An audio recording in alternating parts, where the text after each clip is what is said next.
RX Smart Gear Jump Ropes, the best jump ropes in the business. Our title sponsor and such great support from them. You can get your RX Smart Gear Jump Ropes by going to rxsmartgear.com. At checkout, use Clydesdale15, all caps, and you can get 15% off your order. You can buy jump ropes of any color, shape, size. The handles, you can make those whatever you want. You can get the cable at different weights and different lengths depending on your height. So check it out at rxsmartgear.com. Use Clydesdale15 at checkout, and you'll get 15% off your order. That does exclude new additions, new arrivals, and special editions. But check that out. It's a great deal. In addition to that, they're also supporting our hashtag Road to 1,000. If you subscribe to our YouTube channel, Clydesdale Fitness and Friends podcast, and you have a public profile, every time we hit the century mark with subscribers, we're giving away a brand new RX Smart Gear jump rope. And Dave Newman, the owner of the company, has promised to throw in a couple extras for that winner. So make sure you go over, subscribe, and you have a public profile, and you may be our next winner. Up Before You Coffee. They are an amazing coffee. It is delicious, has different little notes of chocolate and things like that. And it's really clean and crisp when you drink it in the morning. But they have a light roast. They also have a medium roast, as you can see there. We are so excited about the sponsorship. If you use Clydesdale20, all caps, Clydesdale20, you can get 20% off your order. Just go to upbeforeyou.com and order your coffee. It's delicious. You'll love it. Well, I'm not going to go into this formal introduction. Everybody knows who this man is. This is his third time back on the show. Justin Cotler, coach, Underdogs Athletics, and a super friend of the show. We love hanging out with Justin. And he just went through probably the craziest coaching week in the history of the CrossFit Games. Yeah. So we wanted to catch up with him, see how he's doing, see how his athletes are doing, and kind of get a view as to what went on that week. So welcome, Justin. Hi, guys. Pleasure to be here as usual. Yeah. So what was training like as you led up to the games? Like before all the craziness happened, how did you feel about the team coming in? Training leading up to the games, I thought was going extremely well. Honestly, Kari and Bethany were extremely healthy coming in body-wise. I think both of them were peaking, at the right time. Danielle actually had a couple of just minor shoulder things coming into the games. So we were being pretty smart with her and just trying to limit some of the volume. And then, generally speaking, it was weird this year, man. Like coming off of West Coast Classic, I feel like all the athletes that had to compete at West Coast Classic, the turnaround was very short. You had to give them time off after West Coast, then you had to ramp it back up, then you had to bring them back down.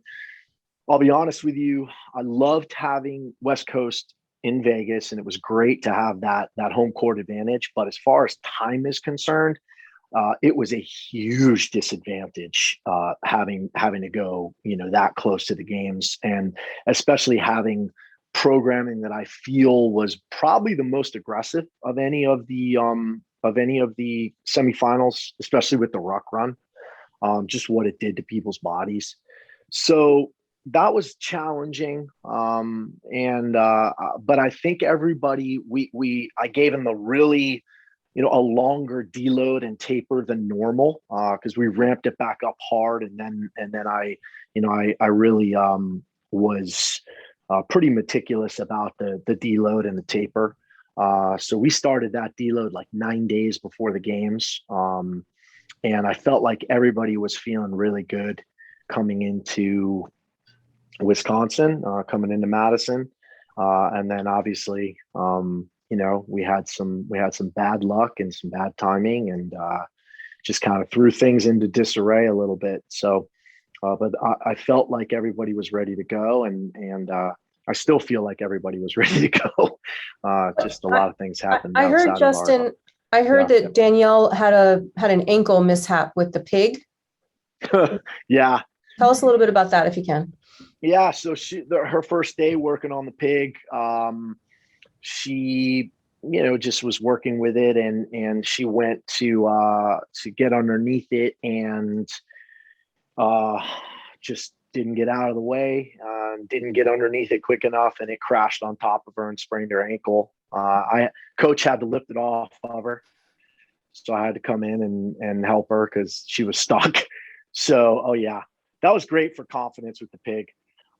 Sure. But honestly, she was pretty, had it been like 2 days before the games, I would have been really concerned. But being that it was a good, it was about 10 days, 11 days out, she was okay. She came in, she had a slightly sprained ankle, but by the time the game started, she was pretty good. I don't think it really affected her too much. I think she was most worried about the runs, and obviously she did pretty well on that 500. And I think she felt pretty good with anything, with her ankles. Honestly, her shoulders, if anything, were the limiting factor, especially on something like the snatch where she wasn't feeling super stable. She still did well, but a month before the game, she easily snatched 205. So I think, under normal circumstances, that was something she could have won. But she was just her shoulders, really, like, even before West Coast and then after West Coast, she just had a little bit of some minor shoulder issues that now hopefully we'll be able to get healthy. But yeah, that pig, honestly, it was great for us to be able to get a hold of it prior to, and then, she did great in that event. And I think all of them would have done extremely well in that event. Yeah. One more question leading up to with regard to training. What do you guys do for swim training? And were you practicing paddle boards or kayaks, or how did that go? Yeah.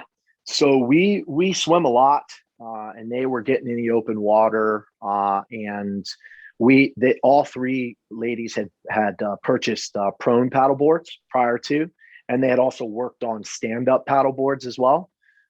So going into the games, obviously we were extremely ready for prone or stand-up, and then obviously the kayak came up. So that's cool though. I like that there's constantly new things, unknown and unknowable, obviously. But it would have worked out well if the prones had come up, because Con had come to town prior to and had worked with everybody on prone paddle boards. So we're ready for that. And what's great now is they have the prone paddle boards, so we'll be able to use those throughout the year. And sure. I'm sure they'll come up at some point in time again. So we'll be super ready for those. So yeah, I think as far as the swim is concerned, we knew that there would be an open water swim, and everyone was ready for that. Okay. So you mentioned an unknown and unknowable, and the bad luck that you had coming into the games. Can you walk us through that timeline as to how kind of everything fell down or went down, and how you reacted to that? Sure. So we arrived in Madison on Friday. Or I should say the ladies arrived on Friday. I flew into Wisconsin Friday and came here first to pick up a car. So when I got to Madison on Saturday, I got there in time to see everybody on Saturday, and to see to go to the training session on Saturday. And late that night, on Saturday night, is when Bethany started to come down with symptoms. She wasn't feeling well. And on Sunday, you guys hadn't been to any CrossFit thing yet, right? You hadn't been to the venue at this point, or had you? No, we hadn't been to the venue. They had trained on Saturday, and she felt fine, and everybody felt fine. But Sunday, she isolated herself, and she didn't train. Kari and Danielle trained. And, I think Bethany just thought like maybe she had, 24-hour bug, like she had that, a couple months before, and it had gone away relatively quickly. But when she woke up on Monday and still wasn't feeling well, I think I was very concerned. And I know she was as well. I don't think the others really wanted to think about it. So, they kind of just assumed it was something else and that it wasn't COVID. But we obviously are my fears were quickly, were unfortunately very quickly realized when we got to check-in, and we went, all three ladies went for testing, and I was with them, and the antigen test came up positive, and then they tested her again and it was positive. So were they in a car? Sorry, were they in a car when they got tested? I heard a story about that, like they were in a car and they got pulled out of the car or something. Yeah. So they were in a car when we got there, which is kind of where everything, why they were isolated for the rest of the week, is they were in the car with Bethany. Like all three ladies went together. They were in the car, and then Bethany tested positive. They pulled them out. And then from there on out, it was kind of like, isolation protocol and segregation protocols where we were away from everybody else. So they started testing Kari and Danielle twice a day from there. Kari didn't test positive on Tuesday, but she tested positive on Wednesday, just prior to the swim event. Did she start to feel sick? So she didn't feel sick until later in the week, honestly. She felt okay. I think she, basically she kind of just said to me she felt a little off, but there were no symptoms. And listen, I mean, it was very stressful, right? Like you find out that Bethany tested positive. So to me, it was like, well, maybe it's just stress, because she's not having any symptoms. Sure. But Wednesday morning she tested positive, and then it was tough. It was tough. I just had a feeling that I know, just from Kari's, I know Kari very well, and I know her like the back of my hand. I knew something was wrong. Like that morning, she was very quiet. She didn't seem to be herself, and I just had a feeling. But it's funny it's like I had this feeling that Kari was going to test positive, but I also had this feeling that Danielle wasn't. I think we did too, actually. Yeah, I think Danielle had COVID back when she first got to Vegas, and she wasn't, she never got tested, but she had symptoms and she felt crappy and body aches and this thing and that thing. And I just had this feeling that she had it.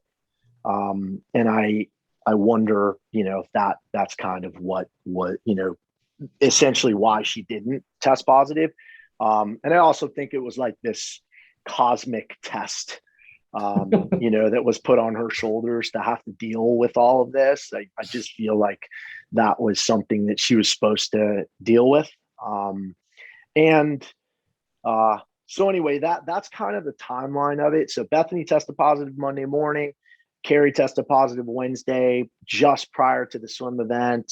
Obviously, that was a lot to put on Danielle's plate an hour before the swim event. And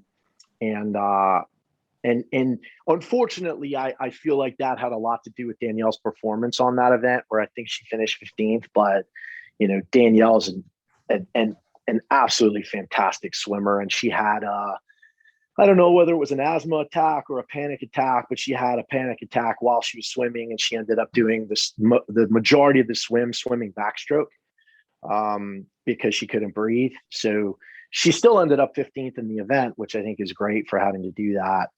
But that's an event that I think probably would have been a top 3 for Danielle if all things considered, if that news kind of wasn't sprung on her at that point. But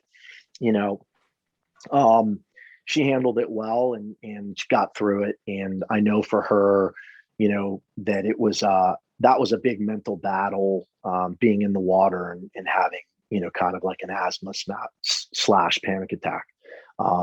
So, that's kind of where we were on Wednesday morning. And obviously, we didn't really know kind of what the week was going to be like as far as protocols were concerned. I think it was a fluid situation. They were trying to figure things out as we went along. But once we got back got back on, I like to say back on campus, essentially, at the venue, we were then kind of isolated to North Park. We had I don't know if you guys saw that, we had our own warm-up area, and we were assigned essentially like a medical representative, Katina Thornton, who's freaking awesome. And she was kind of like our liaison, a medical liaison. And so she communicated with everyone and kind of gave us updates as to how things were going to flow. And that was the beginning of the week where, we were kind of at the mercy of, of being isolated and then, being tested and all this other stuff. So that was kind of the beginning. So Justin, I know just, from being a coach there for this week that we could either, when at check-in, either show our vaccination cards or do a negative test. But I also heard that they were testing athletes regardless. Do you know if that's true, that they were just testing every athlete no matter what? My understanding when we got there was that if you had a vaccination card, that you didn't need to be tested. Okay. So I think they were just testing people who haven't been vaccinated. Because I was not tested, and I had a vaccination card. So my understanding was if you were vaccinated, you didn't need to be tested unless you had symptoms. Sure. Or if you weren't vaccinated, that you had to be tested. Did that change the protocols for you? Like when all this was going down, did they then decide that they better start testing you, or because you were in close contact, or not at all? No, they said if I started feeling symptoms, that they would test me. But I didn't have any symptoms, and still don't. Yeah. And Danielle didn't have a choice. So Danielle, Yeah. So she had to be vaccinated. She was vaccinated 2, sometimes 3 times a day. Tested, not vaccinated. Sorry, tested. Yes. Yeah. I was like, wow. Yeah. Wow, that's a lot of vaccination. No, yeah. Super immune. She was tested 2, sometimes 3 times a day, depending on the circumstance. Yeah. And were you in isolation as well as her, or just her? So I was allowed to attend briefings. I was allowed to watch, but I had to wear a mask. So basically, I wasn't supposed to, they just didn't really want me to commingle too much with athletes and coaches. So it was more so just kind of like, hey, if you can, just try not to get too close to people and wear a mask and yada, yada, yada. So that's basically where I was at. And truth was, I was really more concerned about just making sure that Danielle was good, So, I didn't do much other than spend time with her. And then occasionally when I wasn't allowed to be with her, like there were times when she was taken to the Coliseum and they had a briefing and I wasn't allowed in. So that was a period of time when I would go, and, I had masters athletes as well that I just didn't really get to spend a lot of time with, because for obvious reasons.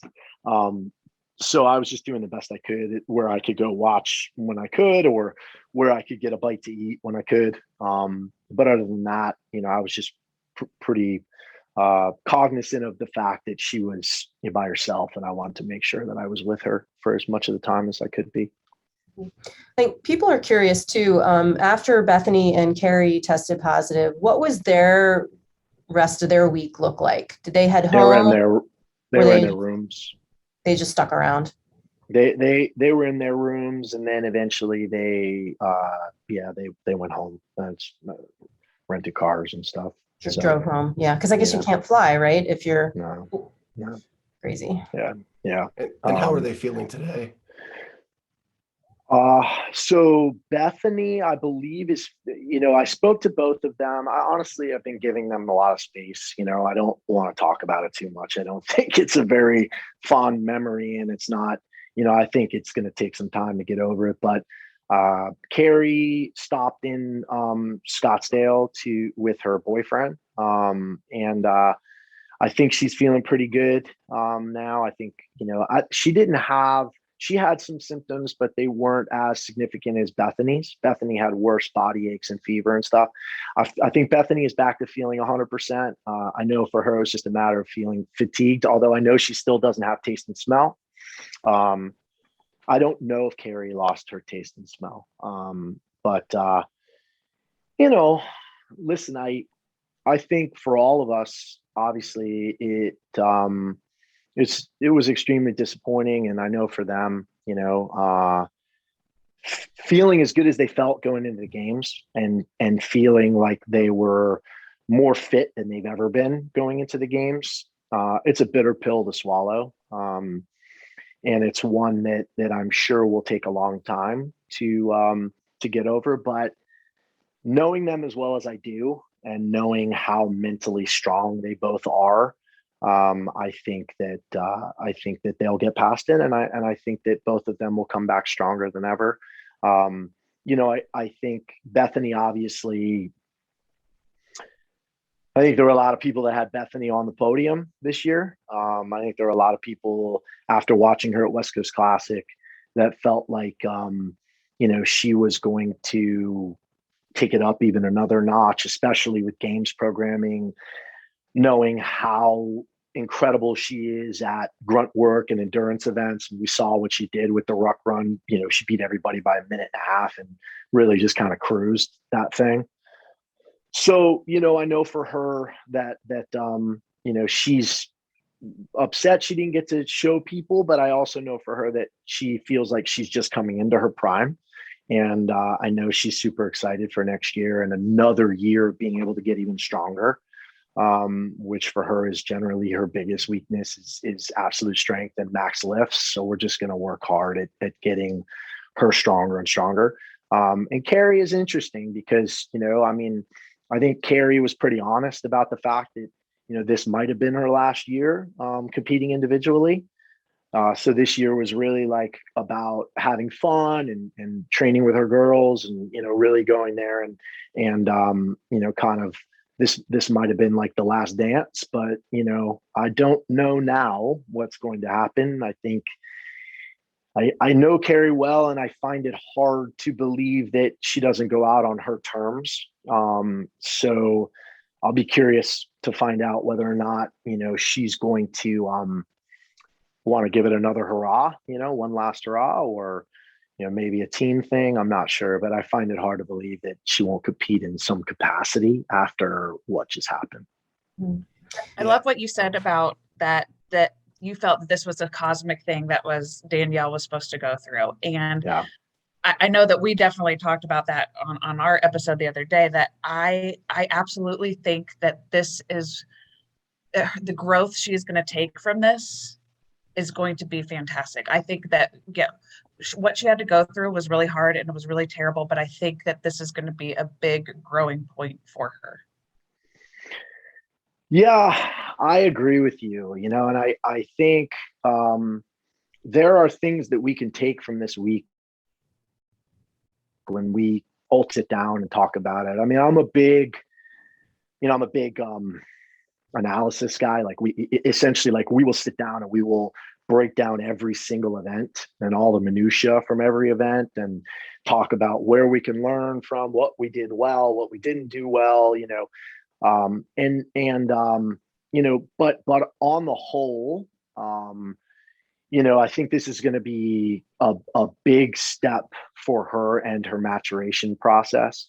Listen, guys, I say it to her all the time, and I have, I've said it before. Danielle Brandon can be as good as Danielle Brandon wants to be. If Danielle will do all the things outside the gym to create winning habits and champion habits, then I truly believe that Danielle has a chance to win the CrossFit Games. I mean, I'm not going to be shy about saying that. I think talent-wise, that she is. I believe that she right now, from across the board, is probably the second most talented athlete in the world. If you talk about gymnastics prowess and skill, I mean, look what she did on that handstand. There's no one even close. You know what I mean? The pegboard. You know what I mean? The high skill stuff, she's second to none. The 500-meter run. She can run. She's a phenomenal runner, and she ran at college. She's a great swimmer. She's strong. She snatched 190 plus, and that was not feeling good. You know what I mean? There's nothing that she can't do as an athlete, and now it's a matter of all the other things catching up to that. I think this was a big step for her, being thrown into a ton of adversity and being able to get through it and do extremely well. But I feel like she's just kind of, cracking the surface of that. She's got so much more that she can do in this sport. And, I think it's really going to be up to her as to whether or not, she'll, whether or not she's willing to do all the things to be able to get there. Because to me, I think Danielle can go to the games and finish top 15 just on talent alone, year in and year out, but, to get to top 5 in the world, then everything else has to come up, as far as the discipline, the habits, the nutrition, the mental side of things, not, when a workout comes up that you don't necessarily love, like still be willing to essentially like do everything that you have to do to be able to maximize points on that specific workout, as opposed to be like, I don't really feel like doing this one, so just kind of mail that one in. And I think for her, that's really just a matter of whether she wants to do it or not. And, and I'm honest with her. I mean, we talk about it, like I said, D, you're as good as you want to be, and how good do you want to be? Cause if you want to be the best in the world, like I'm ready to go there with you.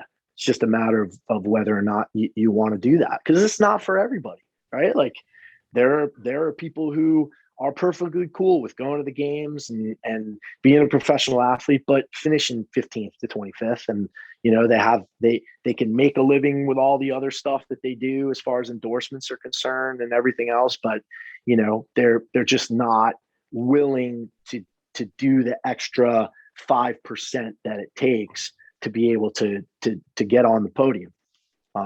If she's willing to do it, she'll get there. There's no doubt in my mind. So she has admitted to us that she has trust issues from the way she grew up and things like that. And it's really hard for her to trust a coach, and that was a thing that she was developing with you. Did this week with the one-on-one help with that trust, in your opinion? I think so. Sure. I hope so. I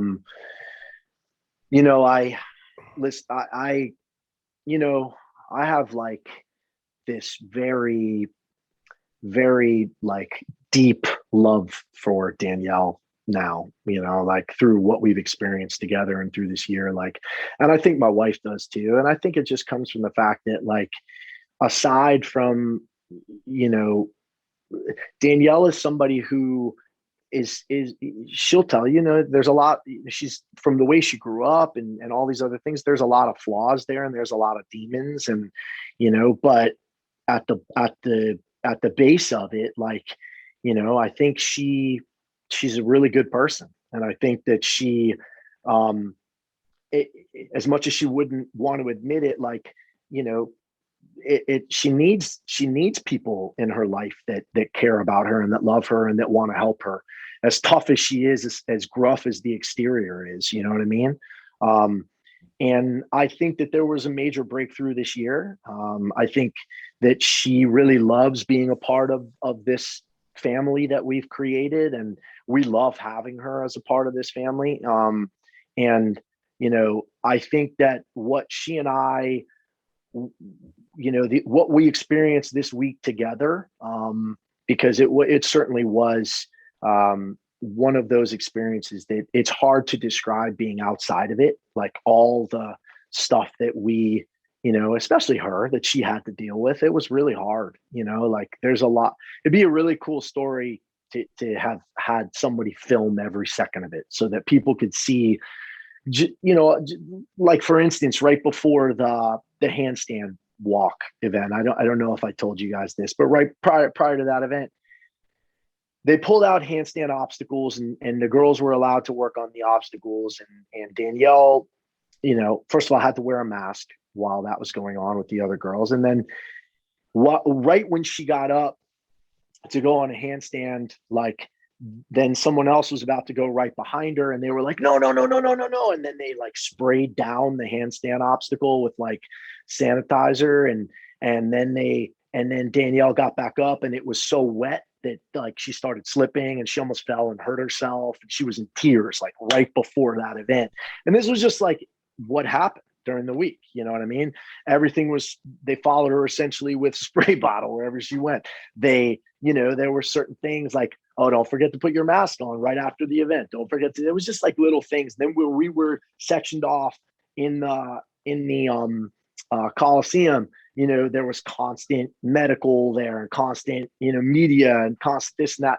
And it was just little things like, you know, it was very hard to be able to focus and get into a zone, you know what I mean? Like prior to events, or just to like cool down after events when you got, you know, you just got cameras and you got people in your face all the time. And for someone who's, you know, not been the most, you know, level-headed, that's really hard. And the fact that she was able to do that and deal with it, I mean, it was, you know, it was great to see, and it was impressive to see. And you know, the fact that I was able to be there with her, as kind of like, I would say more, less as coach and more as like emotional support staff in a sense.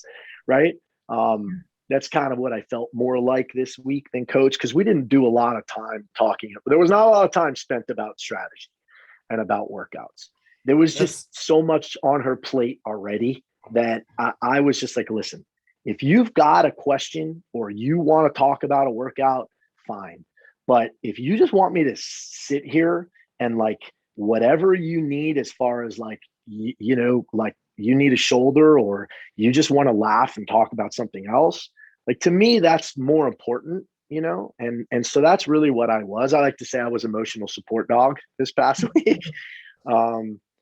So yeah, it was different. She needed that. Even as a spectator, I was distracted trying to watch her performance, right? Because they had to roll out a new bar every time, you know, she snatched, or, you know, we saw them wipe down her name flag, you know, on the bumper thing before the equipment people could pick it up. And that made me really angry when I watched it, you know, for her. And I can't imagine, you know, the emotion that she felt. And it sounds like most of the time it was more sad from her than anger, but damn, like that just pissed me off every time, you know, that was a thing. I'm like, gosh, she's just trying to like do her best. And every time she's trying to go up to do something, there's something there to remind her that this is not a normal experience for her, you know? Yeah, for sure. I agree. And luckily, unquantifiable is the fact that you were talking about, like, she needs love and support. Like that crowd freaking loved up on her all weekend. And I hope that she felt that. And I'm sure she did, but like she really can reflect upon that. And if anything great came out of this week for her, was that there are so many people in the community that were rooting for her and that are now, you know, she is probably one of their favorite athletes, because it was just such a story, you know, such a storyline. Yeah. And I hope she felt all that. She became the ultimate underdog. She really did. The darling of the CrossFit Games. She was. I think that you had three major stories. Well, on the women's side, right? I think you had three major stories during the games. Obviously Tia's dominance, Annie's performance, which was ridiculous, and then Danielle. I think those three were such great stories, and it was amazing to see the support from everybody. And it was I think she was humbled and honored, and really did feel incredibly loved. And I think that was huge for her. I think it would have been extremely hard this week, or this past week, not having that support, because listen, you go out, I mean, and I don't blame CrossFit. I mean, listen, I think it was a circumstance that they might not have necessarily been ready for. I think they were hoping, right? No one's going to test positive, and it's not realistic really, but I think it was a situation they just didn't expect, and they weren't sure what to do. And I think that they did a fine job. But I think optics wise, there were certain things they had to do, right, so that they wouldn't, just get blasted. But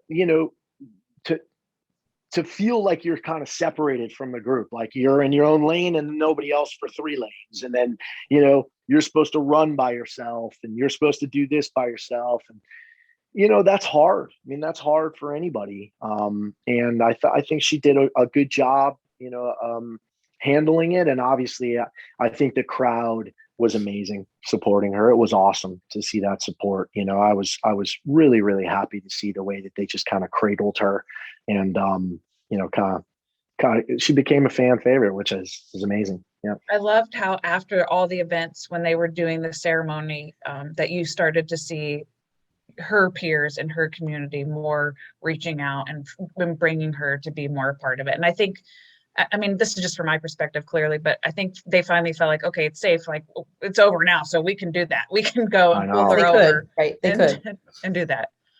Yeah. And it was great to see Tia, pull her out. And it was great during the event, that one time when, they told her, like, you've got to run this by yourself. And, she was really upset about the fact she had to run by herself for 2 reasons. One, because obviously that's not the experience you want. But 2, like, that's a huge disadvantage running a 500 meter, a 500 meter event, like, by yourself. You don't know how to pace things. You're not, you can't really run, you can't pace it off anybody else.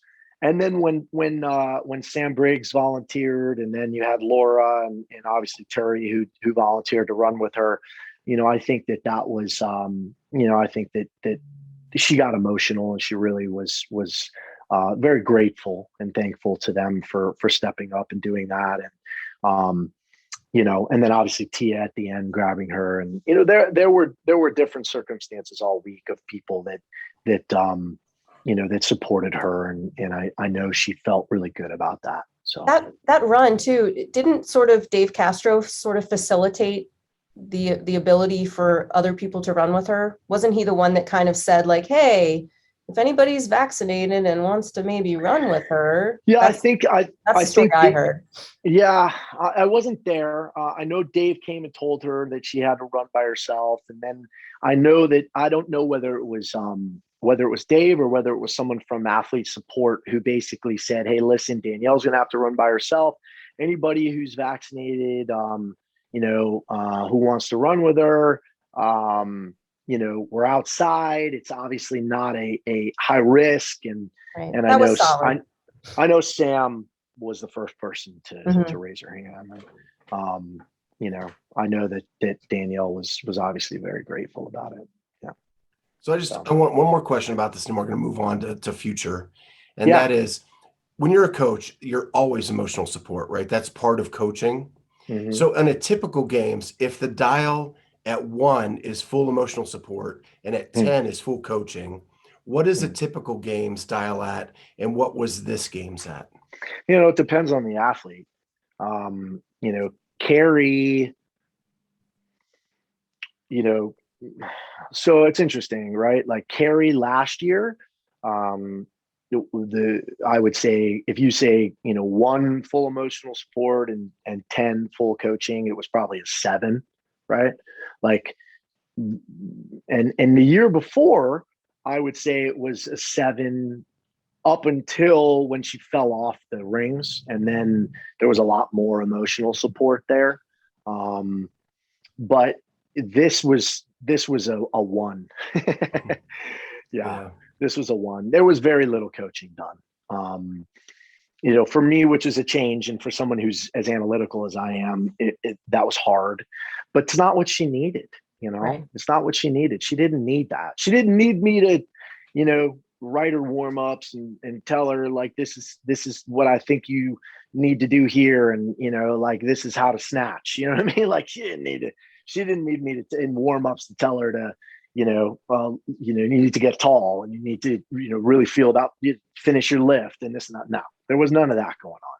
It was, it was essentially me. If she had a question about something, there was that, but basically it was like, listen, no matter what happens in this event, I love you. I'm going to be here. And whatever happens, I'm going to love you no matter what. I'm going to be here to support you no matter what happens during the event.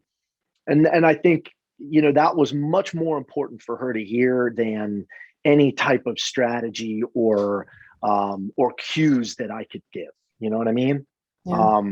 So, it was definitely, it was definitely different, and it was a new experience for me and obviously for her. And it's one that, that hopefully in the future there'll be, more coaching and just part emotional support. But I hope, obviously, these were extenuating circumstances, and I really hope that there's nothing like this, in the future again, because I just think where we are in the world, obviously, I just hope it continues to get better and better, and we don't have to worry about this. Well, and Justin, next year when you have like 5 elite individual athletes qualifying for the games, how are you gonna split yourself 5 ways? You've had one-on-one now for the last 2 years, right? I know, elite folks. You got to start flexing those muscles, buddy. Yeah.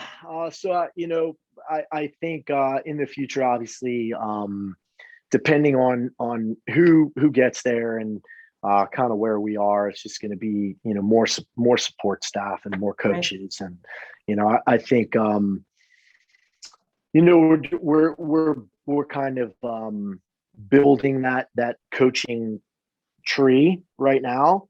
There's more athletes that are coming on board, so there are going to be more coaches coming on board, and obviously at events, I think it's going to be really important that we have the support staff that we need, because I want to be able to make sure that everybody has the coaching and the support, emotionally, mentally, whatever anybody needs. So that's just going to be, I think, as we grow as a camp, I think it's just going to, we'll just continue to bring on really, really good people and good coaches to help everyone.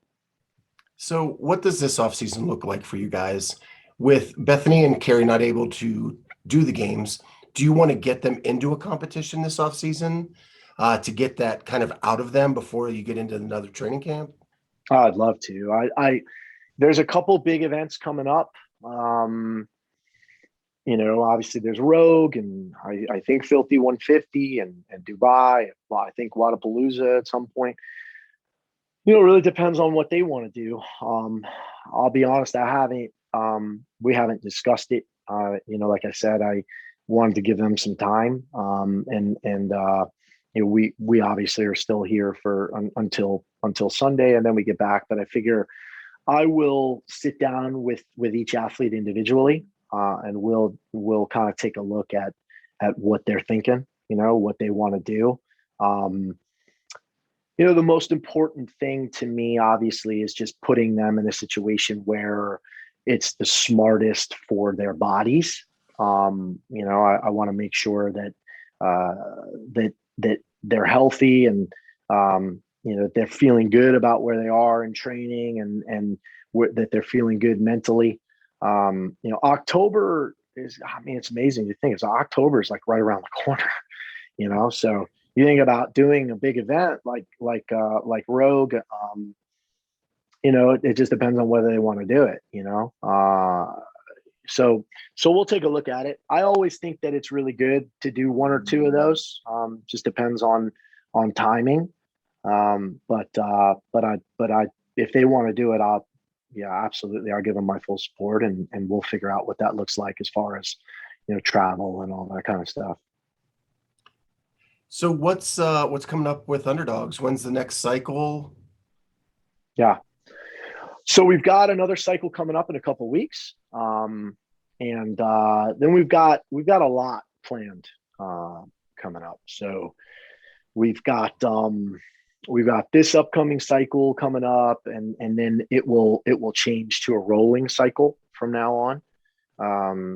So we'll start that with this next cycle. We'll also putting together a dedicated master's program, which will start in September, probably late September, like right around the beginning of fall. We're also talking about putting together open prep at some point in time, we are very actively pursuing a facility in Las Vegas. So my goal would be to have that up and running, and then to have an athlete camp before year's end. But if it's not before year's end, then obviously we do it beginning of the year. Listen, Vegas is year round as far as as far as athlete camps, so that's pretty cool.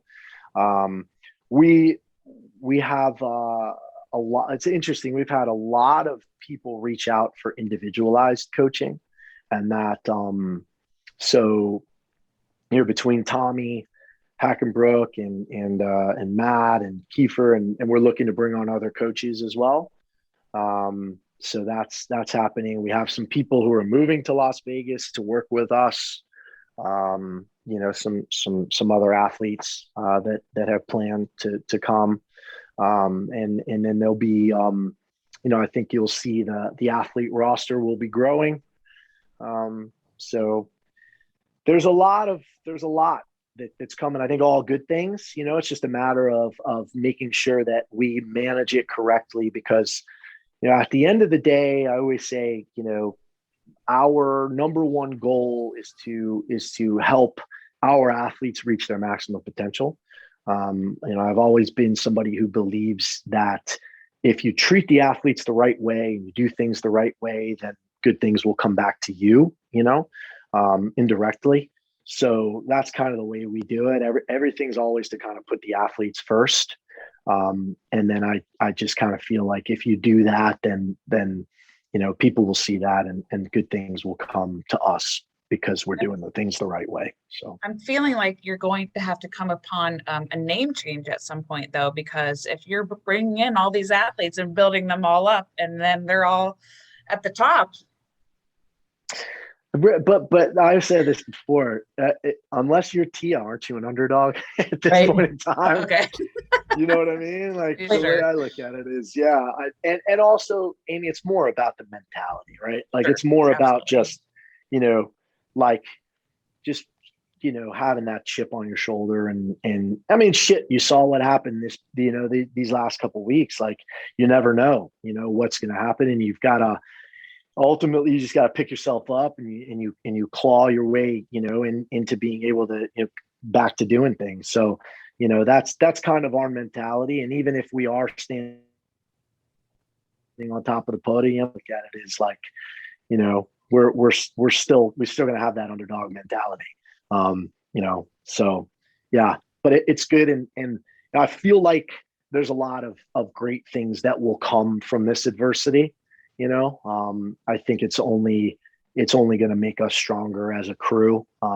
It's not at all the way that I imagined things to go, and it's not how I expected to, it's not the interview that I would have expected, a week after the games. But, like I said, I think it'll make everybody stronger. And I know that it made my relationship with Danielle stronger, and I know in the long run that it will only make her better. And I think for Kari and Danielle that they will, for Kari and Bethany that they will, just bounce back and be stronger than ever. So, yeah. And Amy, even Rocky won the belt. True. Right? Yeah. And he's the biggest underdog out there. Here's the thing, though. Just I feel like everything that you've said and this whole episode, and just from my experience with talking with you, is that part of the underdog mentality is that you are a person first. We start with the relationships first, and then you're the athlete, right? So it's like we've got to build this piece up before we can get to that. And so that to me just feels like a part of why you're so successful, because you have to get into those relationships in order to extend somebody to be at their best. Thank you. I don't know any other way to do it. I just feel like certain people have, they have their, they have their process, and this is mine. And, I can't help but develop that relationship and that trust. And that's kind of what I think really builds a strong and meaningful athlete coach relationship. I know that it does for me. It seems to be working. So we're just gonna keep going with it. But listen, I can't tell you guys how much I appreciate you guys and what you guys do and your support. And, I feel like without you guys and without people who kind of, have all good intentions and, really want to see this sport continue to grow and understand that it's done. It's the only way for us to get it to grow is through, doing what we can and doing the most for the athletes. I think that's the most important thing. And I think you guys get that. And I think that's why we get along so well. Yeah. So I have one more question for you, and it's, Sure. It's just a fun little tease, I guess. Earlier this week, the Morning Chalk Up published an article quoting that that the 6 podium athletes were all non-training camp athletes. And it's very loosely based, because if you go down the women's side, all of them are members of a training camp, but they have an excuse as to why they don't count towards that. I just overall want to say, how could Tia not be a training camp athlete? The excuse was that she built her reputation prior to being a part of that training camp, and that camp was built around her. Yeah. I mean, that's ridiculous. Right. Right. Yeah, it's like so silly. I think that's just taking a contrarian point of view to just create a story that really isn't the truth. Right. And Annie's part of a camp in Iceland with BKG and some other athletes. And Laura just joined Krypton Athletics. So wasn't she in Mykonos with Gabby Magala and 2 other people for the entire year? So the program. Yeah. Okay. Well, I think that's just them creating a story to try to create conversation. But when you look at the actual facts of it, I don't think that's necessarily true. I think the only, Justin, yes, for sure. But, and I guess maybe Brent, right? But I don't know about Pat. I know that he's with Michelle, and I know she has other athletes, so I'm not exactly sure. Well, and I know Emily Rolfe's been with them, and listen, I think at the end of the day, that year in and year out, you're going to see some people that are part of training camps and some people that aren't, and I think it all depends on what works for that specific person. But what I can tell you is that the atmosphere that we can create on a daily basis is greatly enhanced and heightened by having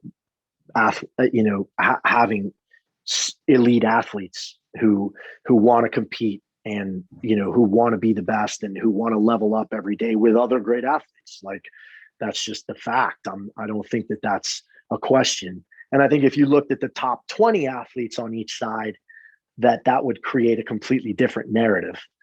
You want to take the top three, that's fine. That's being very selective. I think if you took, you looked at the top 20 and the top 20, you'd probably see a much different story. Right. So, and the article was written without any quotes, just yeah. assumptions, because I'm sure if you ask those 3 athletes, they would tell you they're part of a training camp. Yeah. And I also think if you look at Tia, it's like once Tia got together with Matt, she's the Tia that we now know. She's not the Tia of, before that won the games by a couple points. You know what I mean? Like Right. Once she got with another elite athlete and was able to level up every day, she's doing things that we've never seen before. You know what I mean? So, and Matt did as well. So I don't think there's any question that that's actually, if you look at that, that's actually evidence going the other way. So I think that they're just saying what they want to say to try to create a non-story. I took offense to the article myself, and I just wanted to poke the bear to see if you would jump in on my side. I think that sometimes you're going to see articles that are just meant to stir up some shit, and that's probably all it was. But if you really broke it down and looked at it, and that at the end of the day, that the woman who's essentially the poster child of CrossFit now has been in a training camp for 5 years, so that doesn't really make any sense. The 5 years she's won. Yeah, pretty much. Yeah. Yeah. So, and if you saw Bethany and Kari at West Coast, you cannot tell me that working together has not helped the two of those, because where they were weak and the other was strong, they have kind of transferred some of that over to each other, and they were incredible. And I'm so sad that the world did not get to see that in full force at these games, but I know they're going to be back and better than ever. Yep. Yeah. I think so too. Yeah. For sure. Well, enjoy your time with the family. Thank you. Will you get a chance to be back before Con leaves? Yeah, I think Con is I think he's going to Portugal. I think he's got something going on in Europe. But my understanding, and you never know with Con because he's hard to pin down. But my understanding is that we're going to see a lot of Con this year.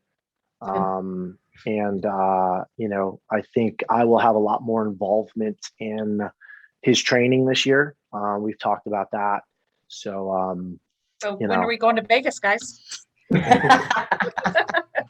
Well, Amy's favorite pastime is hiking. Oh yeah. Cool. And you have shown through your Instagram some amazing hiking trails in Vegas. Yeah. So when you guys come out, we'll go out to Mount Charleston and we'll do some fun stuff for sure. We'll let Ivy lead you guys on a hike. I love it. There I will follow her anywhere. She's pretty awesome. So she is. Any new gymnastics tricks? Yeah. So she's just constantly doing stuff. I think what's the latest that I saw her doing? Yeah. She working on her back walkover yet? Yeah, she's got there? that. That's easy. Good. Yeah, she's got that. She's doing more stuff on the balance beam. She's got her cartwheel on the balance beam. She's nailed now a couple times, and it's crazy. We get back and she will get back into that, and she'll actually start competing in January. So that'll be exciting. She'll be the youngest, but it'll be fun. And when we get back, it's really cool. The rock gym that she's at has started a program for kids. I think it's probably because of her, but they started a program for kids her age now, where they're going to do a class each week with the owner, who's phenomenal at Red Rock Climbing Center. His name is Mike Lorenzo. He's a phenomenal coach and climber. But they're going to put together a climbing class for kids her age now, like. That'll be, a serious class with instruction and things like that. And I know she's going to be super excited about that. So yeah, so a lot of gymnastics and rock climbing when we get back. And then obviously, she spends her days in the gym. So, indirectly a lot of CrossFit, I'll be curious to hear how you respond watching your kids compete versus I as a coach and as a mom and as a teacher, Kat. It is so anxiety producing for me to watch my kids compete, and not that I care about what the result is. I can't imagine. I imagine that I will be beside myself. My wife has forbidden me to coach her, so I am. That's fine. I said that's great. I'll be her biggest fan. So yep, you'll be emotional support. Well, yeah. And Kat and I got to see him coach in person at West Coast, and the anxiety and the jumping and the screaming that he does while his athletes are on the floor, I cannot imagine what's going to happen when his kid's on the floor. Yeah, I wear my emotions on my sleeve. That's for sure. So yeah, I know I'm gonna have to really tone it down. I'm gonna have to. And Ashley too. Ashley is up on the fence screaming at people. Like you two are going to get kicked out of games. I know. Probably so. She's much louder than I am. No question about it. So, louder, yeah. But you pace more. That's true. I do. Yeah. I definitely pace more. Yeah. So yeah. Yeah. Well, This was fun, Justin. Thank you for filling in some gaps for us. We always love spending time with you, and can't wait to do it again. Awesome, guys. Great to talk with you and Ashley. Yep. Yeah. Thanks, guys. Take care. Great talking with you. Great talking to you. Bye. All right. Bye, guys.